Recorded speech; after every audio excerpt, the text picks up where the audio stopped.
Hello, welcome back. We're going to take a look today at fantasy and reality. That's the topic, and it's in the context of this next section of the text, chapter 6, section 5, now we've arrived at, and that's the lessons of the Holy Spirit, which, if you've been through the text before, you'll remember is one of the longest sections. In fact, there are several specific lessons of the Holy Spirit that we'll get to over the next few days, and they're subdivided into parts A, B, and C, and there's quite a bit to say about all of them. So let's set the foundations and the framework for that conversation today in talking about fantasy and reality. And let's start with the fact that the Holy Spirit teaches us to be equal to Him, just so that we may be equal to Him. Of course, there's no surpassing Him, right? Because there's no surpassing anyone. There's no superiority or inferiority in perfect oneness, in other words, in truth. So the Holy Spirit is lifting us, if you prefer to think of it that way. See, we don't perceive our own wholeness as we run around here in the world. We don't perceive our own perfection, and the Holy Spirit, as our inner teacher, does. He's teaching us to see it. And this separation that we seem to be going through is nothing more than a lack of communication with God. It's as though a communication channel were blocked. God simply is, and we're simply at home in God, but we've fallen asleep, in a manner of speaking, and we don't recognize it. This is what the dream is a lack of communication, direct communication with God as God communicates. It's the way we communicate. God is. And we're not seeing that right now. It's a dream. So how do we wake up? Well, that's what we're going to talk about here over the next few minutes with fantasy and reality. And very, very wisely and very poignantly, Jesus uses the analogy here to teach us of a child awaking from a dream. And we're the children.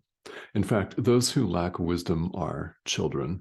So let's play along with this teaching example that we have here in the text. So let's say there's a child that's dreaming and has nightmares. Really, really some brutal, frightening, scary nightmares, and thinks that they're real. Just as we think a dream is real when we fall asleep at night and we dream, we're more often than not, in fact, almost all of the time, we believe that this is actually happening. We believe that this is real, and all of these bizarre circumstances in our dreams are real to us. All of the frightening monsters and people and situations are real to us. And yet it's a dream. And life goes on outside of our individual dream. But in the dream itself, taking everything for reality, we don't realize it. And then boom, we wake up, maybe in a cold sweat, in an intense fit of panic, or maybe we simply have a relaxing moment in the dream and waken peacefully. But the images that were just so real a moment ago are gone. They're gone. The odd situations are gone.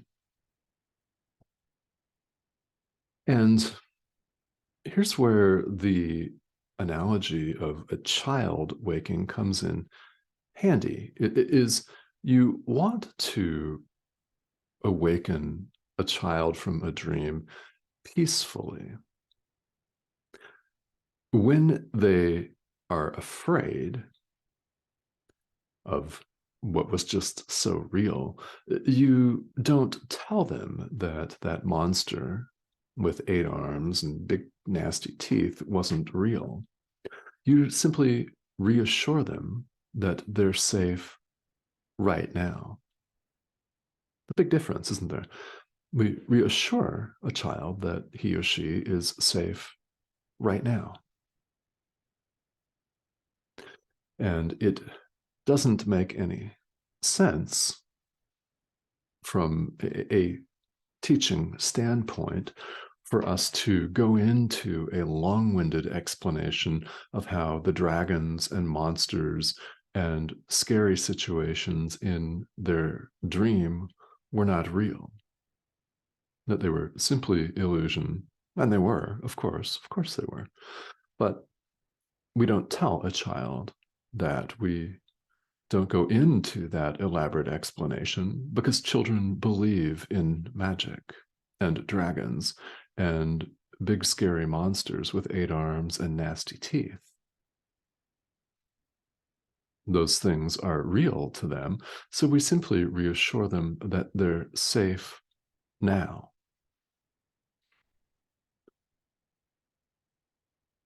And then we teach them to recognize the difference between dreaming and waking, so that they may recognize the difference, and the next time the fearful images arise, they can choose waking. They can acknowledge that those images are not, in fact, there. As real as they may seem, they're an illusion. And we can teach children just that. So Jesus goes on to further clarify this. It's not helpful when we're talking to a child to get too detailed about all of it. It's not helpful to give confusing explanations and a confusing set of instructions, such as, okay, when you see this dragon, don't do this and don't do this, but do this and don't do that. And in this situation and circumstance, the way we talk about it as adults, don't do this, don't do that. It's going to confuse a child and they're not going to know what to do. So instead, we say, do only this, do only that. That's how the Holy Spirit teaches us. Do only this. See your brother as yourself. Love thy brother as thyself. See your brother as the Son of God. Forgive the Son of God. Do only that. And don't worry about what you don't do in certain situations. Do only this. This is the way the Holy Spirit teaches us, as though we were children. Not the most flattering depiction ever, is it? But those who lack wisdom are children. They are. Those who believe that the dream is real and believe in these illusions are, in fact, children. So that's us. So we turn to a teacher like Jesus, who is an older brother, who has experienced awakening and is here to guide us to do the same thing as he has done, because we're equal to him and we can and will do this. Jesus says that despite all of the miracles that he has performed that we think are marvelous and that we'd never be able to perform, no, there is no order of difficulty in miracles, and we're just as capable of all of those things as he is. We are.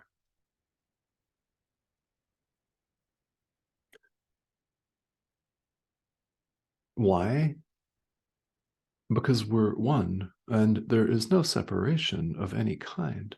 Therefore, we're just as capable of those miracles.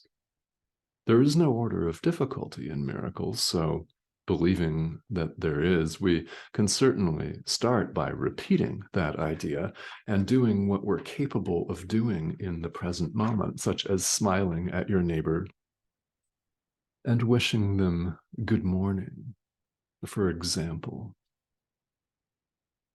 and keeping it simple.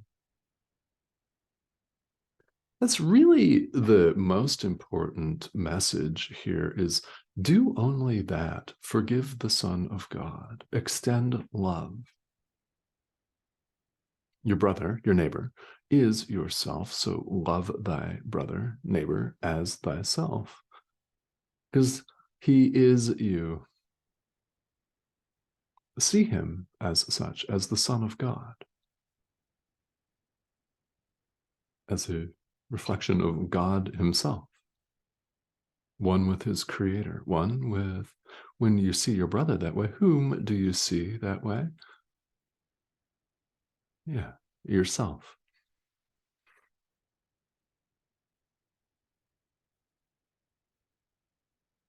So children confuse fantasy and reality, and they're frightened because they don't know the difference.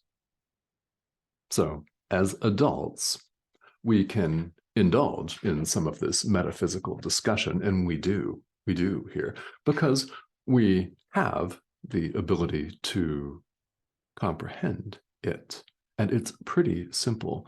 This is a dream. When you look in the mirror, all of this is a dream. When you don't look in the mirror, all of it's still a dream. And the light, who we really are, is still there, even though we've chosen to hide in darkness. Our hiding, our little individual hiding, like a child dreaming a dream of monsters, cannot banish the light. If someone dreams about monsters and dragons, other people aren't dreaming about monsters and dragons, and somewhere in the world, over half the global population is awake, right? So there's still light and life going on, though you may be hiding. And I hope that you're not hiding. And if you are, then I hope that you're taking this message to heart and all of these messages to heart, and that you're willing to consider these ideas. And because you're here watching, I know that you are. And for that, I thank you. We all thank you for that. Yeah. Very important, isn't it?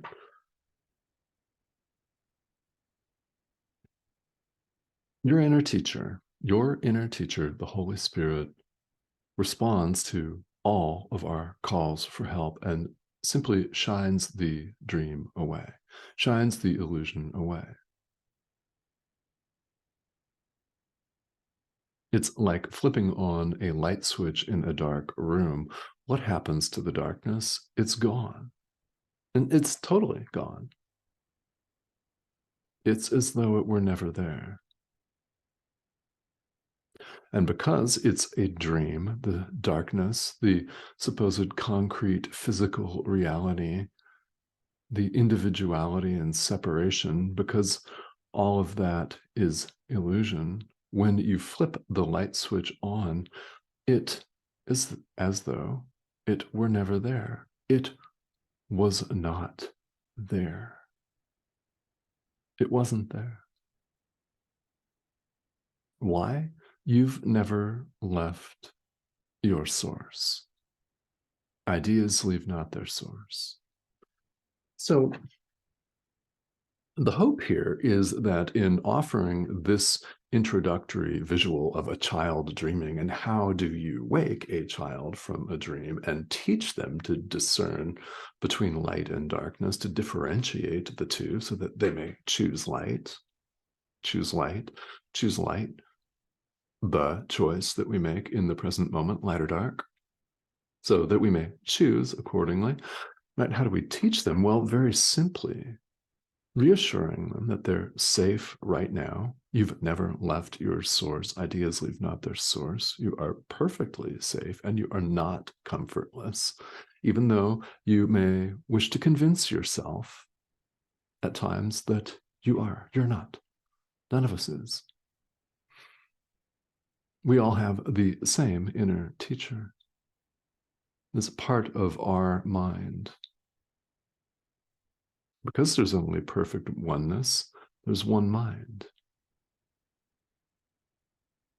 So if you're thinking that any act of forgiveness that you do has tremendous, far-reaching benefit, you would be right about that.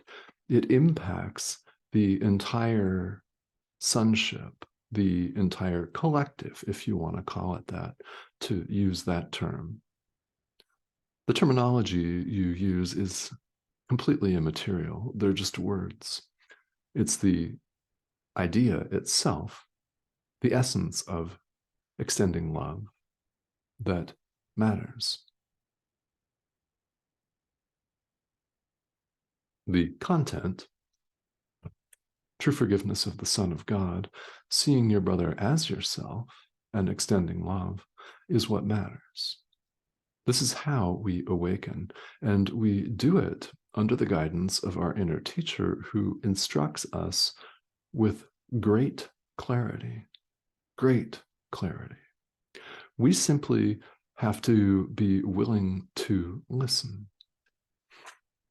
So, are you willing to listen to the call of your inner teacher, which goes out to you all of the time? It is ongoing, it is constant. Will today be the day where you listen? And I hope that you may answer that in the affirmative. Oh, yeah. Oh, yeah. Okay. So thank you, as always, for tuning in. What we're going to do here is we're going to continue with this section of the text here and get into some specific lessons of the Holy Spirit in the coming days. So questions and comments are always most welcome here. So if you've got them, please feel welcome to leave them. And the subscription buttons, the red arrow here in the corner, go ahead and click on that and subscribe if you've not yet. These videos appear several times a week, and we do this for the sake of consistency because it's important in any endeavor in life, and it's especially important on the spiritual path with something like A Course in Miracles, where we're learning a completely different thought system that most of us weren't taught growing up. So it's mind training, and the benefits, well, heaven itself, the peace of God, that's a benefit, the benefit. And we're invited to want the peace of God and only that. So isn't it time for you to have peace, real, lasting, eternal peace? Isn't it time for you to return home? When you do, you'll realize that you've never left. All right. So thank you again for joining me. I will talk to you soon.